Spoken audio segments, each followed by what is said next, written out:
मगर ये मोबाइल ऐसा जरिया है कि अगर बच्चा जैसे होश संभालता है, बोले या ना बोले, अब्बा कहे या ना कहे, 1.5 का मोबाइल उसके सामने पेश कर दिया जाता है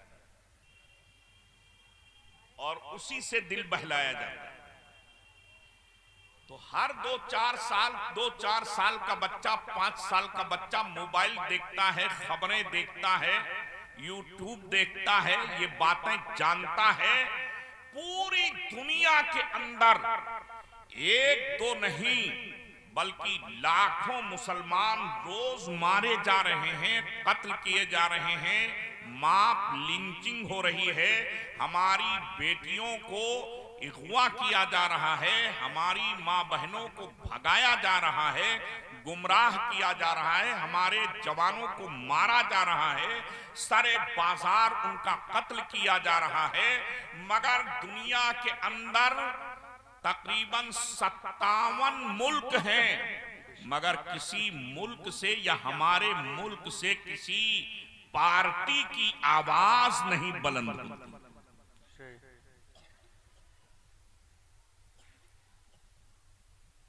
किसी की आवाज बुलंद हुई है? आपने व्हाट्सएप या फेसबुक या नेट पर देखा है? अगर देखा हो किसी ने तो बताए। नहीं देखा।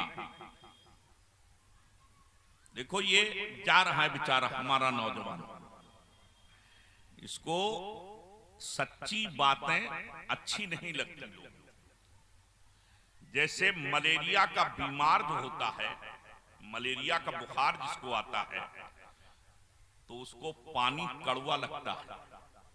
बोलो लगता है कि नहीं लगता? और जिसकी आंखें दुखती हुई हों उसको सूरज बुरा लगता है।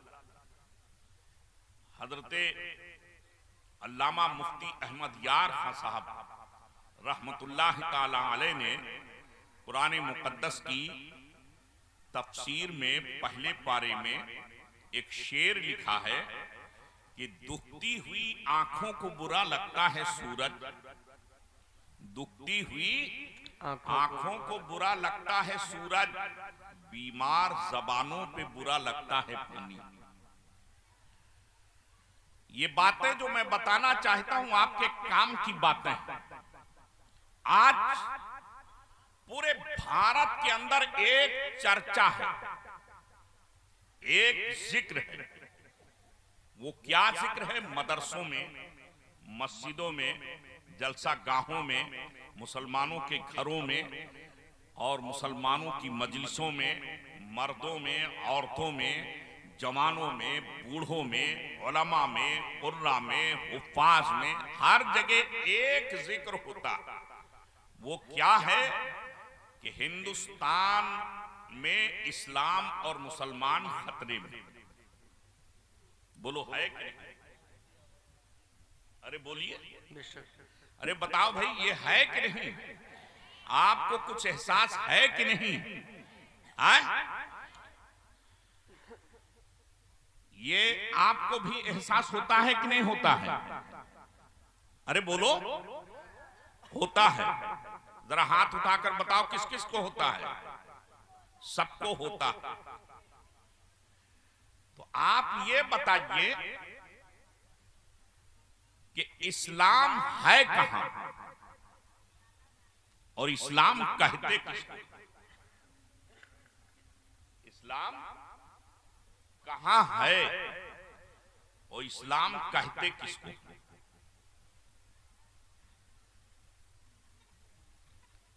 क्या इस्लाम इसी का नाम है कि एक वली सबको अपने हाथ में हाथ पकड़कर जन्नत में लेकर चला जाएगा? क्या इस्लाम इस चीज का नाम है कि अली का नारा लगा दो? क्या इस्लाम इसी बात का नाम है कि आप जो है मज़ारात पर चादर चढ़ा दो? क्या इस्लाम इस बात का नाम है सिर्फ कि आप मस्जिदें और उसके मीनार बनवा दो? क्या इस्लाम इस बात का नाम है कि आप जुमेरात के दिन खाना रख करके या मिठाई हलवाई के यहां से मंगाकर फातिहा कर दो, या मस्जिद के इमाम साहब को बुलाकर या किसी हाफिजी को बुलाकर आप फातिहा करा दें? क्या इस्लाम इसी का नाम है? आप बोलो। इस्लाम तुम्हारे पास ये फुरूई बातें हैं। ये कौन सी बातें हैं? फुरूई बातें हैं। जैसे आप अपने घर में खाना आपकी बीवी पकाती है तो असल होता है गोश्त, असल होता है चावल, असल होता है आटा। उसमें और तमाम चीजें जो मसाले मिलाए जाते हैं वो फुरूइयात में से होते हैं। बोलो होते हैं कि नहीं? असल क्या है? गोश्त है, चावल है, आटा है। अब आप जो है मसाला ले जाकर के अपनी बीवी को दे दीजिए, 1 कुंटल तेल दे दीजिए, 1 कुंटल मिर्च, 2 कुंटल धनिया, 3 कुंटल हल्दी और तमाम गरम मसाले दे दीजिए और शाम को आइए और कहिए बीवी खाना लाओ, तो कहेगी कि घर में आटा चावल नहीं था तो मैं खाना कहां से लाऊं? आप कहेंगे मैंने कुंटलों के हिसाब से मिर्च मसाला दे दिया और तुम कह रही हो खाना नहीं है। तो कहेगी तुम पागल तो नहीं हो गए हो? मिर्च मसाले से खाना नहीं बनता है, वो तो उसमें लाग होता है। असल खाना जो है वो चावल है, आटा है, गोश्त है, मछली है। जब तक के ये दाल है, ये सब्जी है, जब तक के ये चीजें असल नहीं होंगी तो मसाले से सिर्फ खाना, रोटी और चावल नहीं बन पाएगा। अगर तुम पागल हो गए हो तो चले जाओ पागल खाने में भर्ती हो जाओ। आगरा का पागल खाना खुला हुआ है। बोलो कहेगी कि नहीं कहेगी? अरे बोलो यार, हम आपकी जबान में बात करना चाहते हैं तो आप असल देखिए, असल क्या है और फरा क्या है। असल देखिए, असल है नमाज, असल है ईमान, असल है नमाज, असल है रोजा, असल है ज़कात, असल है फितरा, असल है हज, असल है कुरान की तिलावत। अब आप बताइए, इतने आदमी जो बचे कुचे हैं, इनमें से एक आदमी जरा हाथ उठा करके बताए कि मैं, हमारे घर में सुबह सुबह कुरान की तिलावत होती। सुभान अल्लाह, अल्लाह करम फरमाए, 1-2 आदमी तो निकल आए। मैंने तो 10-10 हजार, 50-50 हजार के मजमे में मालूम किया तो एक आदमी भी नहीं निकला। आप गौर फरमाइए कि आपके पास इस्लाम है कहां जिसको कोई मिटाएगा? इस्लाम तो आप ही ने मिटा दिया। ना आप नमाज पढ़ते हैं, ना आप रोजा रखते हैं, ना आप ज़कात देते हैं, ना आप फितरा निकालते हैं, ना आप हज करते हैं, ना आप कुरान की तिलावत करते हैं। आप बताइए, आपके गांव में मदरसा चलता है कि नहीं चलता है? अरे बोलो भाई, चलता है। मगर कै % नौजवान कुरान पढ़ना जानते? हो सकता है 2, 4, 5% जानते हो। ये पूरे भारत का आलम है। मस्जिद है मगर चंद बुढ़े जो रिटायर हो गए हैं, जिनको बहुएं कहती हैं, खोपड़ी पर बैठे दिन भर खुर्र खुर्र खांसते रहते हो, घड़ी भर के लिए भी बाहर नहीं जाते। वो बहुओं को अमनो अमान देने के लिए, बहू बेटियों के लिए घर से मस्जिद चले आते हैं, वो भी 2, 4, 6, 10। बोलो बात सही है कि नहीं?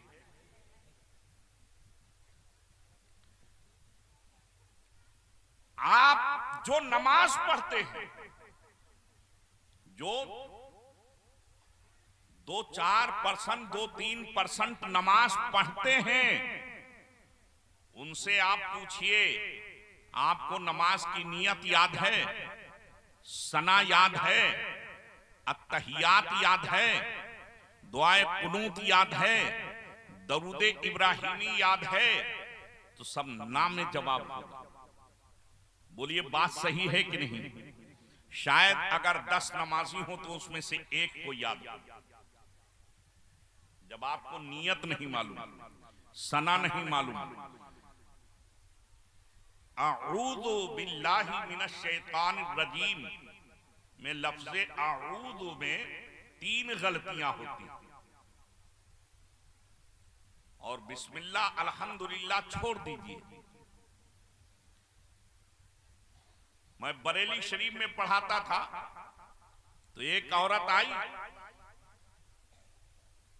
एक साहब के घर में, वहां इत्तेफाक से मैं गया था, तो कहा हजरत जरा हमारा अल्हम्दु शरीफ सुनिए, सही है कि नहीं? तो मैंने कहा सुनाइए।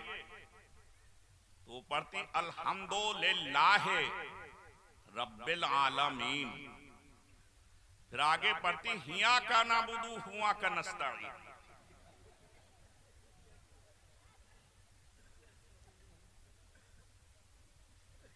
आप बताइए, गौर कीजिए, मगर इसमें ऐसे भी लोग होंगे जिनको ये भी नहीं आता होगा। तो कलमा तुमको याद नहीं, नमाज तुमको मालूम नहीं, नमाज तुम नहीं पढ़ते, रोजा तुम नहीं रखते, रोजा की नियत तुमको याद नहीं, और आलम जिहालत का यह है कि मैयत रख के उसकी नियत बताई जा रही है। ईद और बकरा ईद में ईदगाह में आने के बाद ईद के नमाज की नियत बताई जाती है। क्या उस वक्त बताना कोई नतीजा निकलता है? आप बोलिए। सना आपको याद नहीं, इनसे कहा जाए अभी कहो सुभान अल्लाह, तो इतनी जोर से कहेंगे कि ये शामियाना किराए का आया है, फट जाए। या अली, तो आसमान फट जाएगा, सूरज जमीन में आ जाएगा। या गौस, बहुत तेज चिल्लाएंगे, दीवार गिर जाए। मगर इनसे कह दो दरूद शरीफ सुना दो, तो सर झुक जाता, याद ही नहीं तो पढ़ें क्या? ये बात सही मैं कह रहा हूं कि नहीं? अरे बोलो। मिर्ची लगे, आप मुझे गाली दीजिए, खूब गाली दीजिए, पानी पी पी के दीजिए, खाना खा खा के दीजिए, मगर बात सुन लीजिए। तो आपको जब कुछ याद ही नहीं, आप कुछ करते ही नहीं हैं, तो इस्लाम कहां है? बोलो। जिसको कोई मिटाएगा, इस्लाम तो तुमने अपने हाथों से मिटा दिया।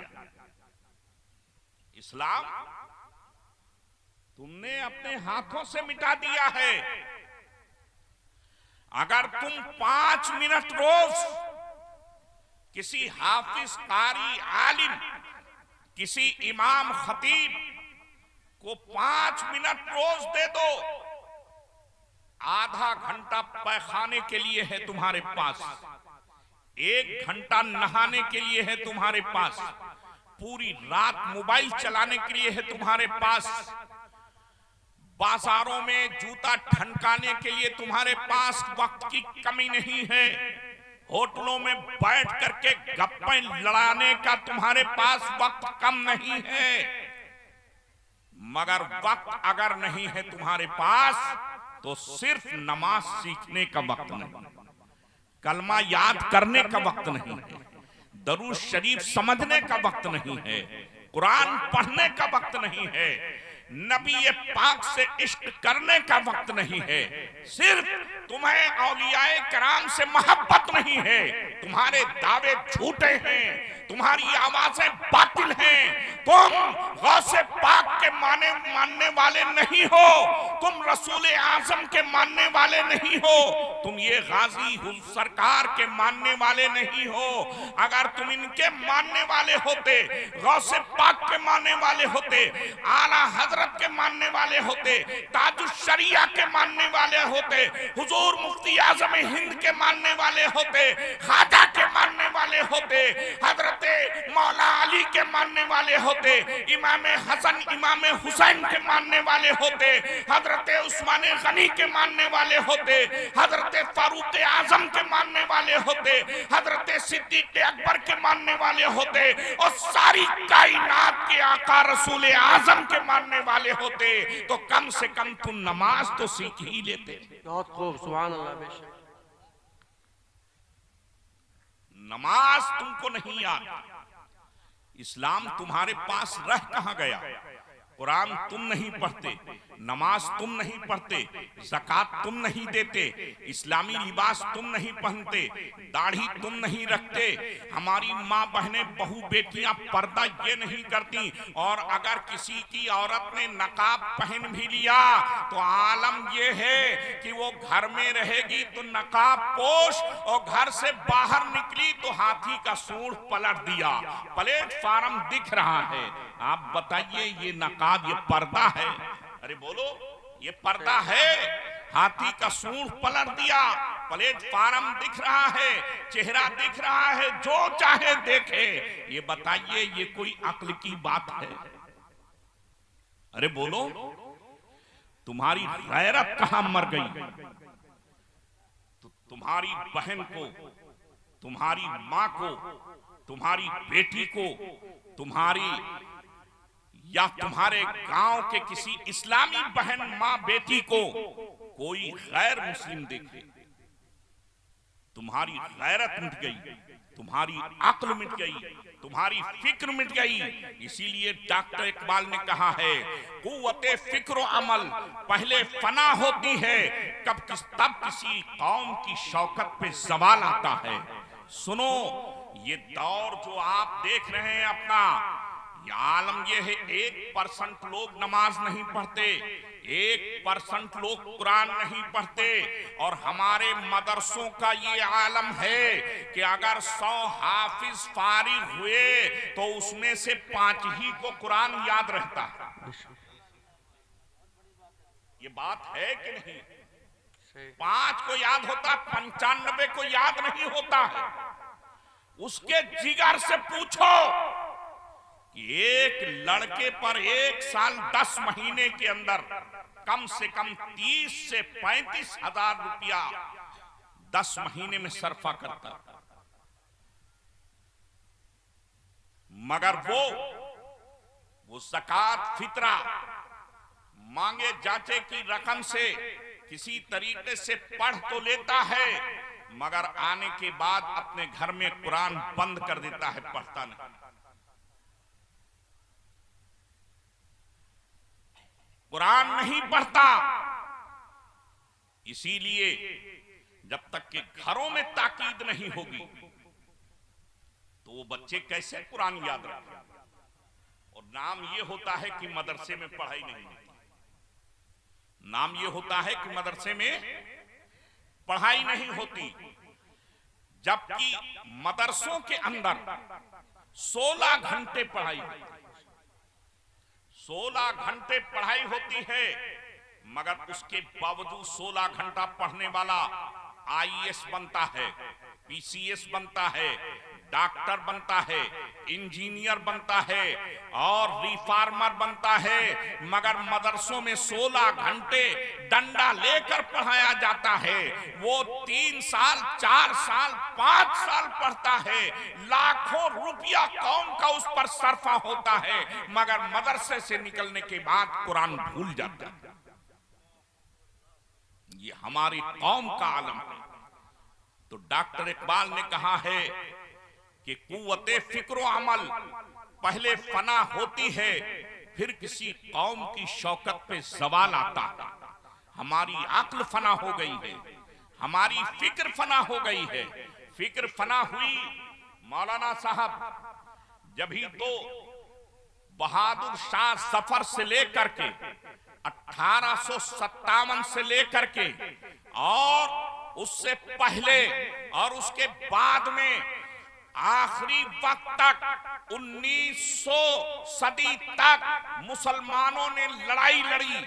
वो मुअज्जम अली खान हैं, वो टीपू सुल्तान हैं, ये हाफिज रहमत खान हैं, ये अल्लामा नकवी अली खान साहब हैं, ये रजा अली साहब हैं, ये फुला साहब हैं।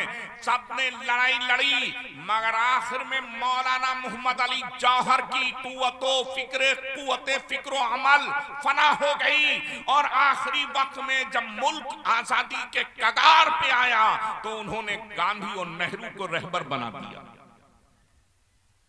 गांधी और नेहरू को वहीं पूरी दुनिया की सियासत वहीं कत्ल हो गई। और आज कोई पूरी दुनिया के अंदर मुसलमानों का पुरसाने हाल नहीं, या है कोई पुरसाने हाल नहीं। और याद रख लो कि जब दुनिया में कोई तुम्हारा पुरसाने हाल नहीं है तो तुम्हारी बदकिरदारी बदअमली की बिना पर ये कहो गौस पाक तुम्हें बख्शवा लेंगे, ये भी नामुमकिन है। कुरान का अटल फैसला है, फवैलुल लिल मुसल्लीन अल्लज़ीना हुम अन सलातिहिम साहून। जहन्नम का आखिरी तबका वैल कुआं है उस आदमी के लिए जो अपनी नमाजों से भूला बैठा, नमाजों से काहिली और कोताही करता है। ये कुरान का और अल्लाह के रसूल का अटल फैसला देख लो। अल्लाह के रसूल ने फरमाया, जिनका तुम नारा लगाते हो कि मन तरका सलात मुतअम्मिदन फकद कफर। देखो बुखारी शरीफ, मुस्लिम शरीफ, तिर्मिज़ी शरीफ, अबू दाऊद शरीफ, नसई शरीफ, इब्ने माजा शरीफ, मिशकात शरीफ और बहुत सारी किताबों में ये हदीस वारिद है। हदीस अपने जाहिरी माना पर है कि जिसने जानबूझकर आमदन बिला उज़्रे शरई एक वक्त की नमाज भी तर्क कर दी, उसने ईमान से अपने आप को अलग कर दिया। ये हदीस मुअव्वल नहीं है, इसमें कोई तावील नहीं। आज एक नारा गूंजता है, बस्ती बस्ती करिया करिया ताजुश शरिया ताजुश शरिया। ये नारा क्यों गूंजता है? ये मुफ्ती अख्तर रजा खां साहब के अमल और किरदार की बिना पर। बहुत खूब हक है। ये फकीर वहां 13 साल रहा, 13 साल पढ़ाया इस फकीर ने। और ताजुश शरिया उस वक्त ताजुश शरिया के नाम से नहीं जाने जाते थे, अजहरी मियां के नाम से जाने जाते थे। तो उनके साथ सैकड़ों प्रोग्राम किया, मगर अजहरी मियां फरमाते थे ताजुश शरिया जब 2 बजे 2:30 बजे आ जाते थे तो फरमाते थे, सुल्तान रजा अब ये वक्त सोने का नहीं है, जाओ ये तो रजा मस्जिद में या मैं ऑफिस खोल दूं वहां थोड़ी देर कुरान पढ़ा जाए। सोए तो है नहीं कि तहज्जुद पढ़ ली जाए, कुरान शरीफ पढ़ा जाए, और अगर नींद आने लगे तो दरूद शरीफ पढ़ा जाए, और फज्र का वक्त हो तो फज्र की नमाज पढ़कर तब सोया जाए। सुभान अल्लाह। ताजुश शरिया सफरो हजर में आग लग जाए दुनिया में लग जाने दो, घर बार जल जाए जल जाने दो, मगर उनकी नमाज नहीं छूटती। शरीयत पे ऐसे वो गामजन रहते थे कि पूरी दुनिया छूट जाए तो छूट जाए, मगर शरीयत का दामन हाथ से न जाने। तो आज पूरी दुनिया मशरिक़ो मग़रिब में, शुमालो जुनूब में उनका नारा गूंज रहा है, बस्ती बस्ती करिया करिया ताजुश शरिया ताजुश। मगर ये नारा लगाने वाला आदमी कुछ सवाब पा जाए, सिर्फ इस नारा से कुछ सवाब नहीं मिलने वाला। जब तक आप नमाज न पढ़ें, जब तक आप रोजा न रखें। आलम यह है कि जिसकी फर्ज नमाजें कज़ा हैं, उनकी नफल नमाजें भी कबूल नहीं, तो नारा कहां से कबूल हो जाएगा? फातिहा कहां से कबूल हो जाएगी? आप गौर कीजिए, आप किस होश में हैं? अगर इस्लाम को जिंदा करना चाहते हो, इस्लाम की शानो शौकत तुम देखना चाहते हो, अपने आप को जिंदा रखना चाहते हो, तो आए मुसलमानों, आए पठानपुरवा के मुसलमानों, तुम इस्लाम को जिंदा कर दो। अपने अमल के जरिए, अपने किरदार के जरिए नमाज पढ़ो, तिलावत कुरान करो, रमजान का महीना आए तो रोजा रखो, चेहरे पे सुन्नते रसूल दाढ़ी रखाओ, जिस पे इस्लामी लिबास पहनो, अपने बच्चों को कुरान का दर्स दो और इस्लाम का झंडा बुलंद करो, अपनी मस्जिदों को आबाद करो। तो कसम खुदा की अभी वक्त है, शायद अल्लाह को रहम आ जाए, तुम्हें बचा ले। वरना मेरी आंखें देख रही हैं कि तुम्हारे बच्चे तुम्हारे सामने काटे जाएंगे, और तुम्हारी मां बहनों की, हिंदुस्तान में किसी मुसलमान की बेटी हो, वो हमारी बेटी है, उसकी इज्जत लुट रही है तो हमारी इज्जत लुट रही है। आप ये ना समझिए ये बचे, ये फंसे और हम बचे, ऐसा नहीं है। वो वक्त बहुत जल्दी आने वाला है जब तुम्हारे बच्चे तुम्हारे सामने काटे जाएंगे, उनको तड़पाया जाएगा, तुम्हारे सीने में त्रिशूल और भाले चिपकोए जाएंगे, तुम्हारे सीने पे 303 की गोलियां चलेंगी। ये एक मस्जिद नहीं, सारी मस्जिदें गिराई जाएंगी। ये और ये नहीं, ये किसी गैर मजहब के आदमी का हुक्म हो, ऐसा नहीं है। आप देखिए व्हाट्सएप वगैरह पे, आप नूरी फाउंडेशन से अपना राब्ता कीजिए व्हाट्सएप का, उसमें हजरत नेमतुल्लाह शाह वली ने फरमाया है कि अल्लाह का हुक्म होगा कि नाम निहाद मुसलमानों को एक काफिरों काट दो, एक तरफ से तुम काट दिए जाओ, तुमको बचाने वाला कोई नहीं होगा। बस एक ही चीज है बचाने वाली, ना कोई हुकूमत है, ना कोई ताकत है। तुमको गोली चलाने की जरूरत नहीं, बंदूक रखने की जरूरत नहीं, तुम्हें तलवार रखने की जरूरत नहीं, बल्कि बस सिर्फ तुम्हारी ताकत अगर है तो वो सजदा है, तौबा है, नमाज है, रोजा है, ज़कात है, फितरा है, हज है, कुरान की तिलावत है। अगर तुम अपनी बका चाहते हो तो अब भी वक्त है, सुधर जाओ, वरना वाकया सुनने के लिए तैयार हो कि नहीं? इसी वाकये के बाद मैं अपना रुख ईमान की तरफ मोड़ूंगा।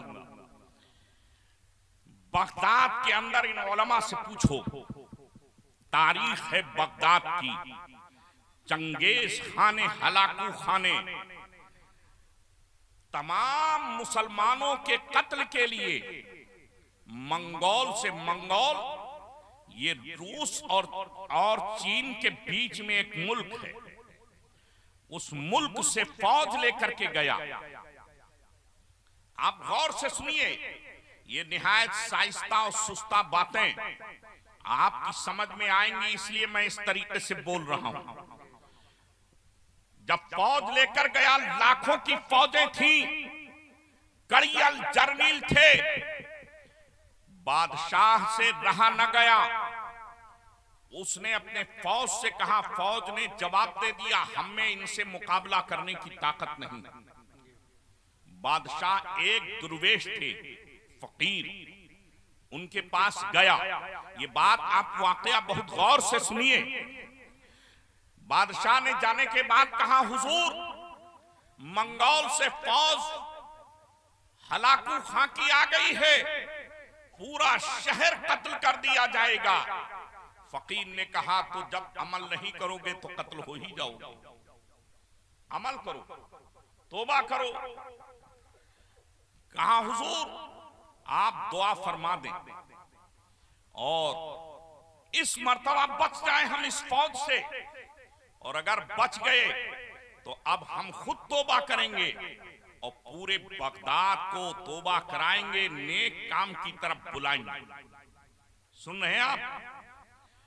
उन्होंने 2 रकात नमाज पढ़ी, आखिरी वक्त, रात का आखिरी वक्त था, मेरी माँ बहनें भी सुने, और उसके बाद सजदे में जाकर दुआ की है, परवरदिगार आलम, ये गुनहगार लोग, सियाकार लोग, सियाल लोग हैं, मगर तेरे बंदे के पास आए हैं, तौबा करने के लिए वादा किया है, सुधरने का वादा किया है, अल्लाह एक बार इनकी गलती माफ फरमा दे और इनको बचा दे। फौरन जैसे ये दुआ की, अभी दुआ से सर नहीं उठाया था, हाथ चेहरे पर नहीं फेरा था, इतने में पूरे बगदाद में चारों तरफ जमीन से आसमान तक लामहदूद एक दीवार खड़ी हो गई, एक दीवार खड़ी हो गई।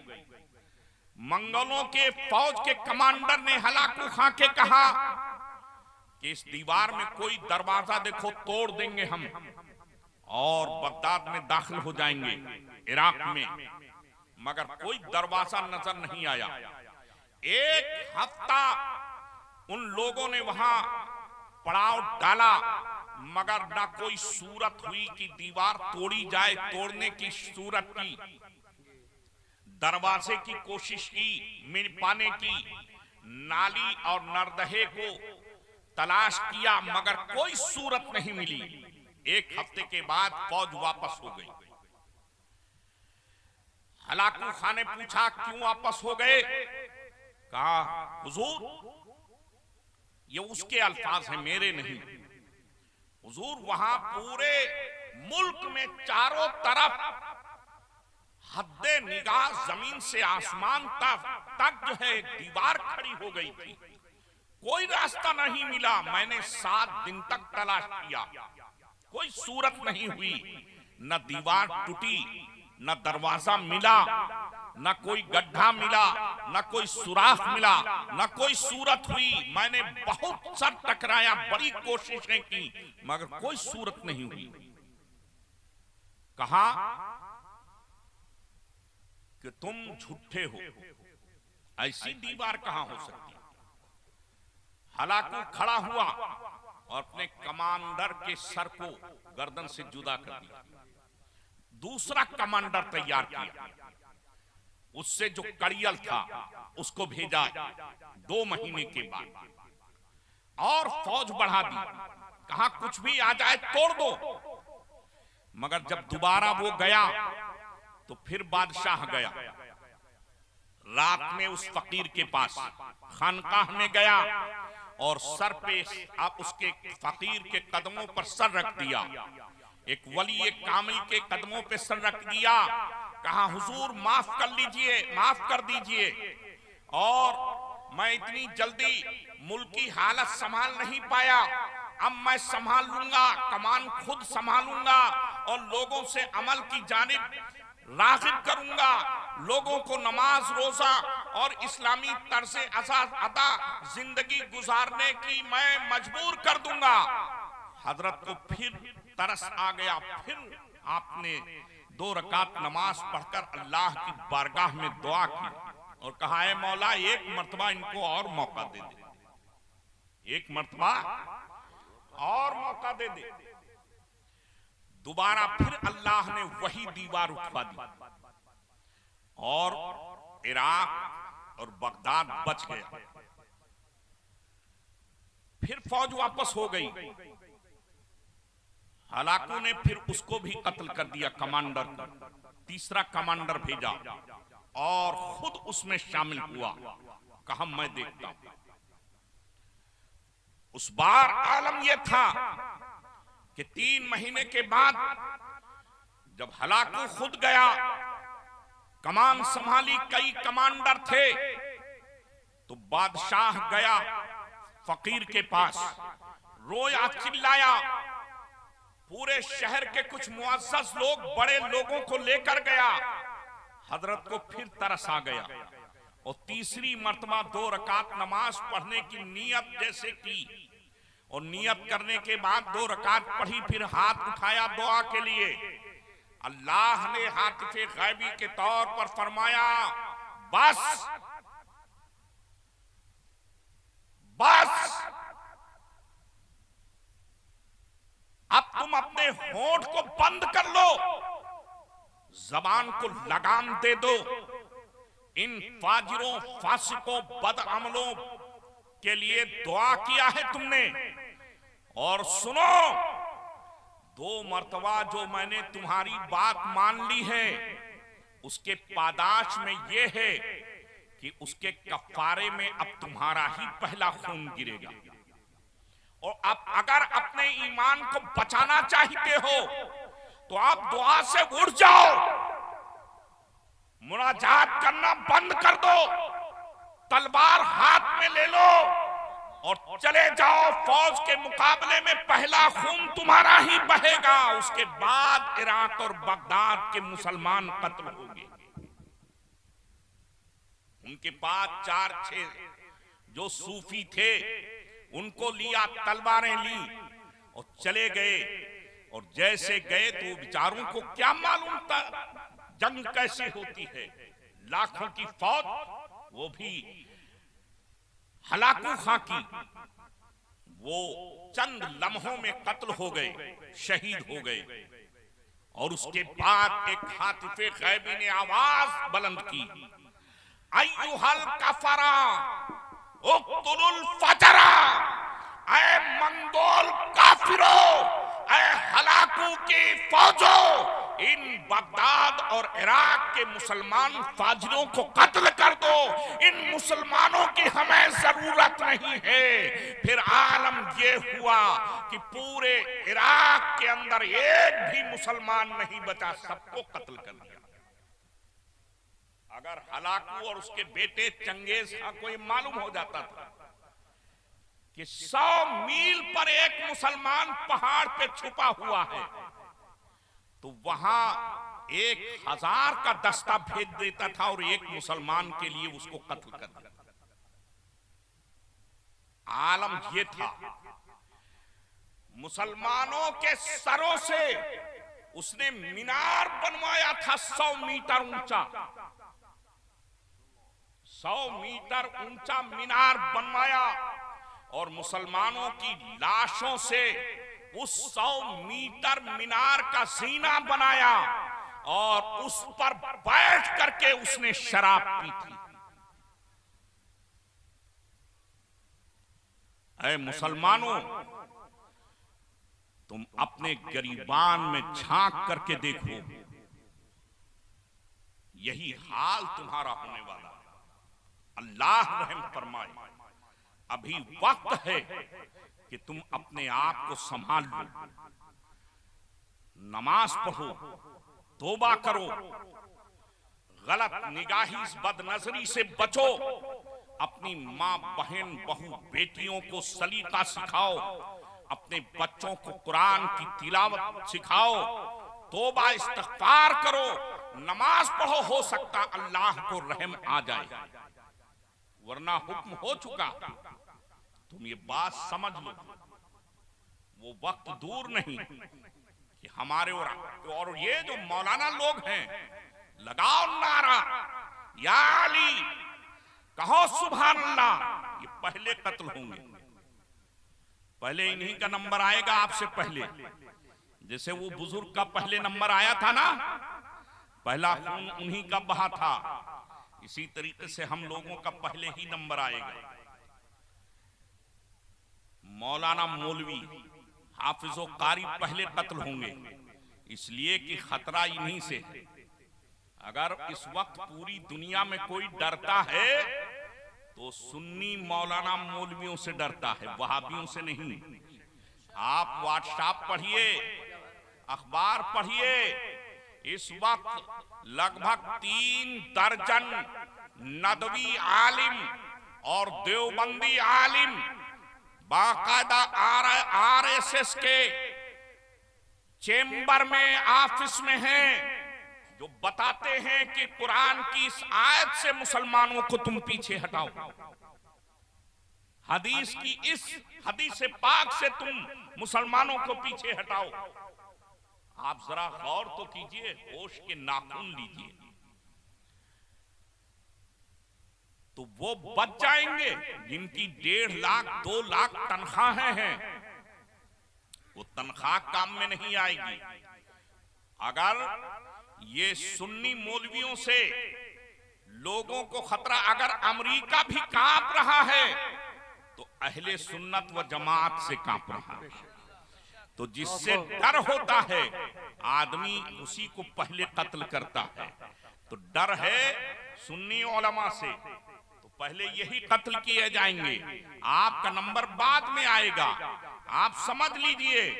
मगर मुसलमानों, तुम होश के नाखून लो, मेरी माँ बहने होश के नाखून ले, अमल की तरफ बढ़ें। आज आलम ये है, उलमा चीखते रहें, कुरान की आयत पढ़ें, हदीस पढ़ें, दर्जनों हदीस पढ़ें, मगर ये कहेंगे हम सुन्नी हैं, हम सुन्नी हैं।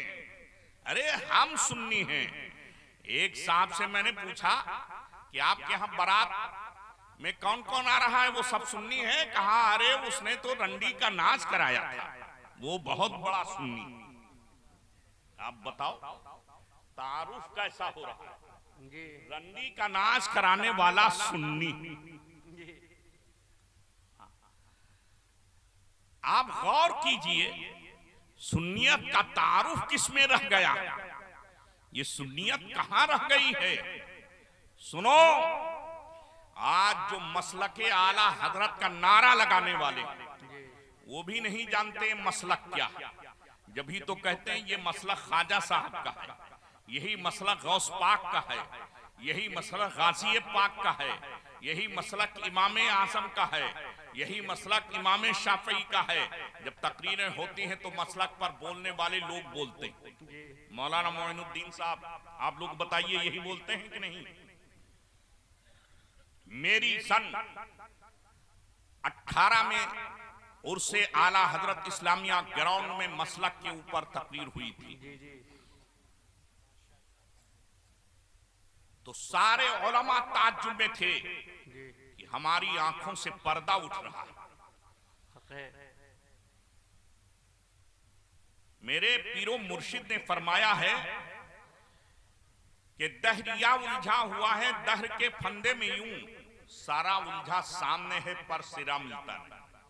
सब उलझा तो सामने है मगर सिरा नहीं मिल रहा। क्या है सिरा? तो आप लोग सिरा सुनेंगे, सुनेंगे, मसलक को समझेंगे। ज्यादा नहीं, 10 मिनट आपका मैं लूंगा। पहले हुए जमीन पर जो पैगंबरे इस्लाम ने फारान की चोटी से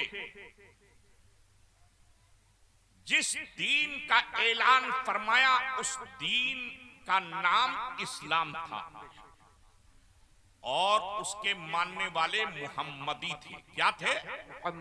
मुहम्मदी। क्या कहलाए? मुहम्मदी। आप लोग भी जरा बोल के, जैसे अली अली बोल रहे थे ना, ऐसे जरा बोलिए, आपके मुंह में रस घुल जाएगा जब सरकार का नाम लेंगे। मेरे पीर भाई राज इलाहाबादी ने कहा है, कितना मीठा है, कितना शीरी है, जरा नामे मोहम्मद देखो, कितना शीरी है, कितना मीठा है, जरा नामे मोहम्मद देखो। लब चिपक जाते हैं जब आपका नाम आता है। सुभान अल्लाह। लब चिपक जाते हैं, इतना मीठा है। सुभान अल्लाह। इतना मीठा है कि फरिश्ते ये नाम लेते नहीं थकते। तो जरा कहिए उस दीन का नाम क्या था? जरा जोर से बोलो, मुंह खोलो, जरा जोर से बोलो, हाथों को उठा करके कहो, दीने मुहम्मदी। क्या नाम था? दीने मुहम्मदी। मजहबे इस्लाम का नाम क्या था? दीने और मुहम्मदी। मानने वाले उसके जो कलमा पढ़ते थे, नमाज रोजा हज्जो ज़कात करते थे, उनको मुहम्मदी कहा जाता था। क्या कहा जाता था? मोहम्मदी। मुहम्मदी कहा जाता था, मुस्लिम नहीं कहा जाता था, बल्कि क्या कहा जाता था? मोहम्मदी। मुहम्मदी कहा जाता था। सल्लल्लाहु अलैहि वसल्लम। फिर सरकार के जमाने ही में एक यहूदी में से आदमी खड़ा हुआ आलिम, और उसने अपने आप को नबूवत का दावा कर दिया कि मैं नबी हूं और मेरा नाम भी मोहम्मद, मेरा दीन भी मोहम्मदी। तो अब वो भी अपने दीन का नाम मोहम्मदी रखता था और अपने मानने वालों से कहता था मोहम्मदी लिखो। तो सरकार ने फरमाया कि आए मेरे सहाबाए कराम, तुम आज से मोहम्मदी के साथ साथ मुस्लिम भी लिखो। देखिए मसलक यहां से देखिए, जी। मसलक ये माना में मजहब के है, दीन के है। मसलक आप 10 मिनट बर्दाश्त कर लीजिए, जहां सरे शाम से अब तक के बर्दाश्त किया है, तो थोड़ा और बर्दाश्त कर लीजिए। बैठे बैठे आप लोग थक गए होंगे। हजरत उसके बाद वो दीने इस्लाम चलता रहा, मुसलमान कहलाते रहे, मुहम्मदी और मुस्लिम कहलाते रहे। चुनाचे मोतजिला इब्ने कय्यिम और इब्ने तैमिया के पैदाइश तक, यानी इमाम आजम अबू हनीफा के उस्ताद हजरत इमाम मातुरीदी और इमाम अबुल हसन अशारी तक वो मजहब इस्लाम और मुस्लिम और मुहम्मदी कहलाए।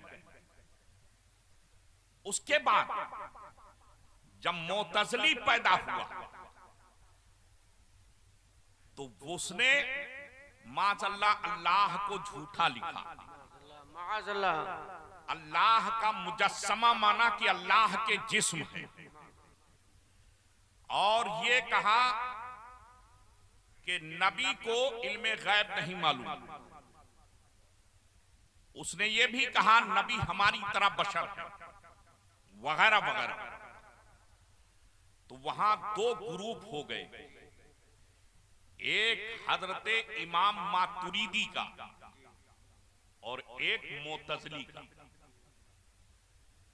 तो मोतज़िली के मानने वालों ने अपने आप को मुसलमान कहलाया, और इमाम मातुरीदी के मानने वाले, जिनकी अक्सरियत थी बल्कि कुल वही थे, 1-2% मोतज़िली थे, उन लोगों को हजरत इमाम मातुरीदी ने फरमाया कि तुम मुस्लिम मत लिखो बल्कि मातुरीदी लिखो।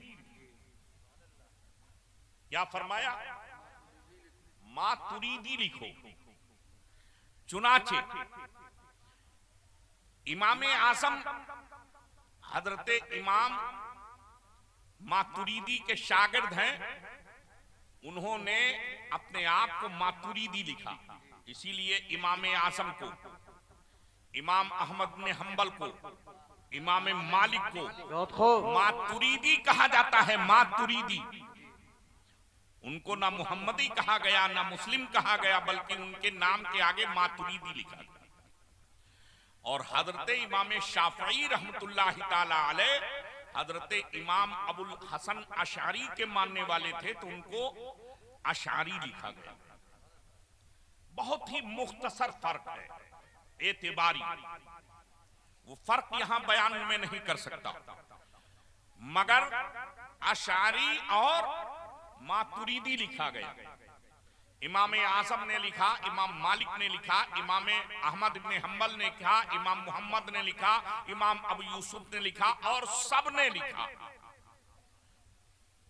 वो मातुरीदी लिखते रहे।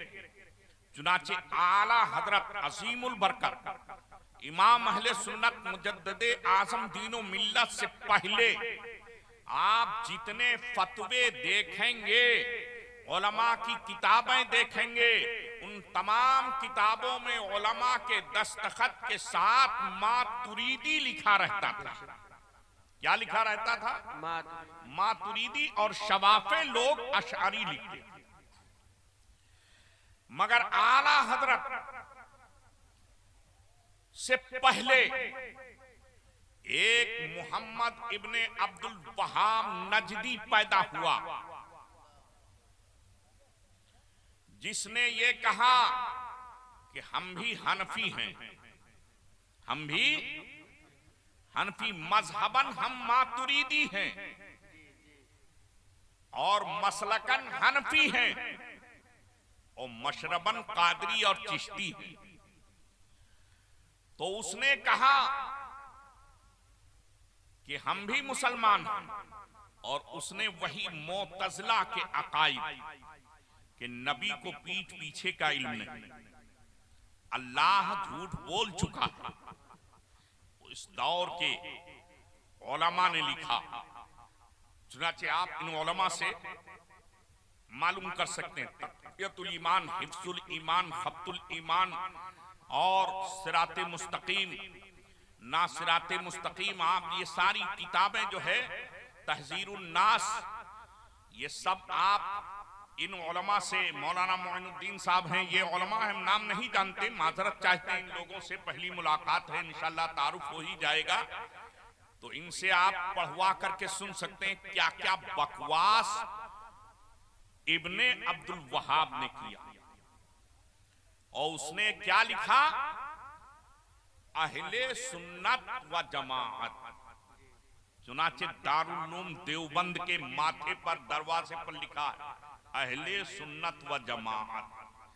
नदवा के दरवाजे पर लिखा अहले सुन्नत व जमाअत। अहले खबीस, अहले हदीस, वो लिखते हैं अहले सुन्नत व जमाअत। तो आप बताइए, वहाबी भी अहले सुन्नत लिखता, देवबंदी भी अहले सुन्नत लिखता, नदवी मानने के लिए तैयार नहीं कि हम कुछ हैं, हम अहले सुन्नत हैं, पक्के हैं, और उनको हमने कहते कहते अहले हदीस बना दिया, अहले हदीस, जबकि अहले हदीस हम हैं, अल्हम्दुलिल्लाह अहले हदीस हम हैं, तो उनको कह दिया। तो वो भी अपने आप को सुन्नी कहते हैं, आप भी अपने आप को सुन्नी कहते हैं, तो आप में उनमें फर्क कैसे होगा?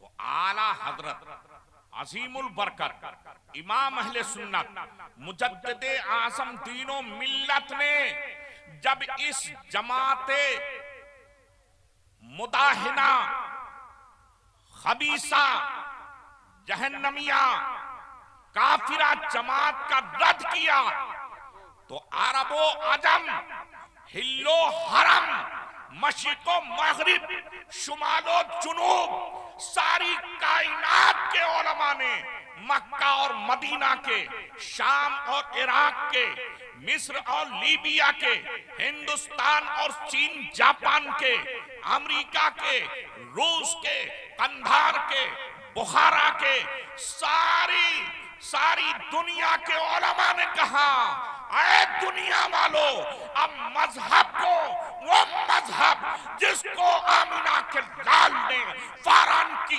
चोटी से बुलंद किया था, उस मजहब को अब आला हजरत इमाम अहमद रजा के मसलक की तरफ मंसूब करके मसलक की आला हजरत कहा जाए। नारे तकबीर, नारे रिसालत, शेरे रज़वियत, सुभान अल्लाह, हक है। उसका नाम है वही मिन अन, वही दीन, वही मजहब, जिसको आमिना के लाल ने मक्के की सरजमीन पे अपने जिस्म के बहते हुए लहू से और उनके नवासों ने करबला की सरजमीन पे अपने लहते जिगरों के खून से सैराब करके हम तक के पहुंचाया था। उसी दीन और मजहब का नाम मसलक आला हजरत है। सच है। और हजरात, आज उलमा चीखते रहे,